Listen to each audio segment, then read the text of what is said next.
test 2ကြောင်းလေးပါ keyword ကိုစာရိုက်တော့မယ်ဆိုရင်ဒီမှာ2ပေါက်ပေါ်က test 2ကို horizontal ကဘေးလိုက်ပါအောက်က vertical က down လိုက်ပါအခုဘေးလိုက်လေးနဲ့ရိုက်ပါမယ်စောစောကရိုးရိုးရိုက်ဒီပြောထားတာဆိုတော့အခုက down လိုက်ရိုက်နေပါရိုးရိုးရိုက်နေရတော့ဒီတန်းချပြီးရိုက်လိုက်တာပါပဲရိုးရိုးရိုက်နေဆိုတာတော့ဒီမှာဗမာလိုရွေးရင်ဗမာလိုပေါ်မှာပါအင်္ဂလိပ်လိုလက်ရေးကိုရွေးရင်အင်္ဂလိပ်လိုပေါ်မှာပါပဲအခုဗမာလိုပဲရွေးလိုက်ပါတယ် W01 ကတော့အဝိုင်းဖော့မှာဒါရိုးရိုက်လိုက်တာပါပဲသူကသွားချင်တာသွားမှာပါဒီမှာ point က82 point ပါကြီးကျင်သေးကျင်ဒီကိုနှိပ်ရပါမယ်ဒီလိုဆက်လက်ပေးပြီးတော့မှဒီထဲကနေပေးကျင်လဲရပါတယ်အကြီးသေးကိုနောက်မှစိတ်ကြိုက်လို့ရလို့မဟုတ်အရေးမကြီးပါဘူးအခုစာပိုက်ရိုက်မှာပါအဲ့တော့ဖိတ်စာလေးရိုက်မှာဆိုတော့ကြတော့ဒီမှာဒါလေးကိုဖြတ်လိုက်ပါအောင်မယ်ဒီကောင်လေးကို delete ပေးနှိပ်လိုက်ရပါပြီ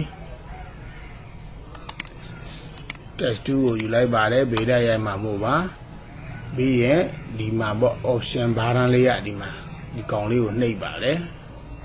တင်ကြည့်လိုက်ပါtogether character and paragraph ပါစာလုံးနဲ့စာပိုက်ကိုရွေးခုစီရွေးပေးတာပါဒီမှာဒါကစလုံးပါဒါကစာပိုက်ပါအခုလို့ဒီလိုစာပိုက်ကိုရိုက်လိုက်တယ်ဆိုရင်ရပါပြီဒါမှမဟုတ်ရင်ကျွန်တော်တို့ကဒီမှာအခုဒါကအခုစလုံးဖြစ်နေပါတယ်ဒီတိုင်းချရင်ခုနလိုစလုံးတွေပဲပေါ်မှာပါ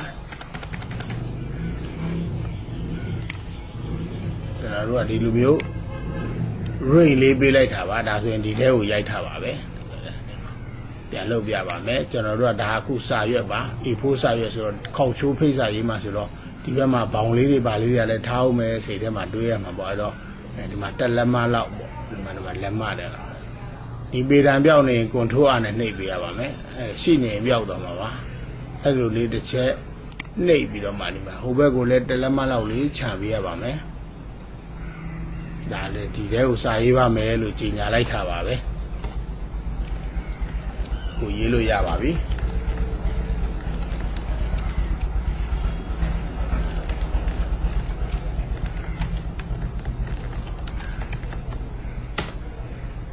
အဲ့ဟာတွေကိုအခုလို့တစ်ခုချင်းရေးတာအကောင်းဆုံးပါပဲတကယ်တော့ဒါခေါင်းစဉ်ကိုတစ်ခုချင်းရေးနေတာဘာလို့လဲဆိုတော့ပြီးတော့မှခေါင်းစဉ်ကိုဘာရောင်ပြောင်းမယ်စာဒါအခုကစာပါရေးမှာပါခေါင်းစဉ်တက်เสียမလို့တော့ပါဘူး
ဒါပါပဲ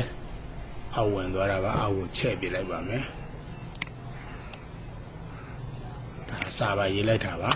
မှန်ချက်ချက်ပေးလိုက်ပြီဆိုတော့ဒါစိတ်ကြိုက်လို့ရပါပြီအယောင်ပြောင်းမလားတီကိုယူပြီးတော့ဒီတန်းတိုင်းကိုပြောင်းရပါတယ်အယောင်ပြောင်းတာဒီအလွှာကိုသိနေဒီတန်းတိုင်းကိုပြောင်းလို့ရပါတယ်ဒီမှာလိုက်ပြောင်းလိုက်ရပါတယ်တီကိုယူလိုက်တာနဲ့ဒီမှာအနီပြောင်းလိုက်ပါမယ်ဒီမှာနီးနေပါပြီတီကိုယူပြီးတန်းတိုင်းပြောင်းလိုက်ရင်ကိုရသွားပါပြီခုနကခြံထားခဲ့တာကခေါင်းစဉ်ကိုအခုရေးပါမယ်ခေါင်းစဉ်ကစာပိုင်းမဟုတ်တဲ့အတွက်ခုနစာပိုင်းလိုရိမ်ပေးနေကြမလို့တော့ပါဘူးအန်ဒါခေါ်လိုက်တာအသေးပဲခုနကဒီမှာဒီပေါ်မှာသွားပြီးတော့တင်ပါမယ်ပြီးကြရင်ဒီခေါင်းစဉ်ကိုတက်တက်လေးဆက်လက်ပေးပြီးတော့ဒီမှာလက်ရေးပြောင်းတာပါဒါလေးကို ဒီလိုဆက်လက်ပေးထားတော့မှာ10ကီကိုနှိပ်ပြီးတော့ညာဘက်များလေးကိုတစ်ချက်ချင်းနှိပ်သွားရင်အဲ့ဒီခေါင်းစဉ်လေးကိုကြိုက်တဲ့စလုံးကြရင်ရပ်ပြလိုက်ရုံပါပဲကြိုက်သွားပြီဆိုရင်ရပ်လိုက်ပါတော့ enter ခေါက်လိုက်ပါမှန်ကြီးချစ်ပေးလိုက်ပါအဲ့ဒါလိုဖိစာလေးတွေလုပ်ထားပါပြီးရင်ဘောင်းလေးပါတွေဆွဲထည့်လိုက်ရင်ဒါက9မိနစ်3မိနစ်အတွင်းပြီးသွားတဲ့ဖိစာလေးပါပဲ